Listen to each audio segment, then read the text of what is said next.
पूनम अपने रूम में बच्चे का पोस्टर लगाती है जिसे देखकर वीरेन भड़क जाता है और उस पोस्टर को फाड़कर डस्टबिन में फेंकता है और फिर उसमें आग लगा देता है। पूनम वीरेन को रोकती है तो वीरेन उस डस्टबिन को पांव से गिरा देता है जिससे कि कमरे में पर्दों में आग लग जाती है। फिर वीरेन पूनम को भी आग में धकेलने लगता है। इधर धुआं पूरे घर में फैलने लगता है तो राघव वीरेन के कमरे का दरवाजा तोड़ता है और फिर सब लोग कमरे के अंदर आते हैं। राघव और उसके फूफा जी पानी लाते हैं और आग को बुझाते हैं। वीरेन आग लगने का रीजन बताता है कि उसने पूनम के साथ डिनर डेट प्लान किया था।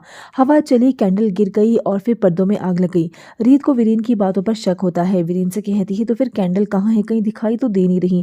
यह वीरेन अपनी ही कही हुई बातों में फंस जाता है। बुआ सबको कमरे से बाहर चलने के लिए कहती है। पूनम काफी घबराई हुई होती है। रीत उसे पानी पिलाती है और फिर सबके सामने बुआ से कहती है वीरेन भैया ने जो कहा उससे कुछ अलग हुआ था पूनम भाभी के रूम में। कमरे में ना तो कैंडल थी तो आग कैसे लगी? अगर आग पर्दों में लगी थी तो डस्टबिन में किस चीज की राख थी? और पूनम भाभी के गले में माँ कैसे आई? राघव मार्क देखता है और वीरेन से क्वेश्चन करता है। फिर पूनम कहती है ये चोकर के निशान है।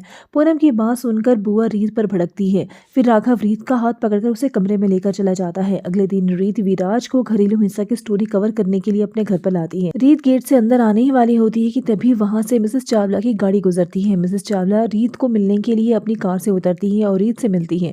रीत बताती है कि वो राघव का घर है और वो यहीं रहती है। इतने में मिसेस चावला को चक्कर आता है और वो बेहोश हो जाती है। रीत विराज की हेल्प से उसे घर के अंदर लाती है।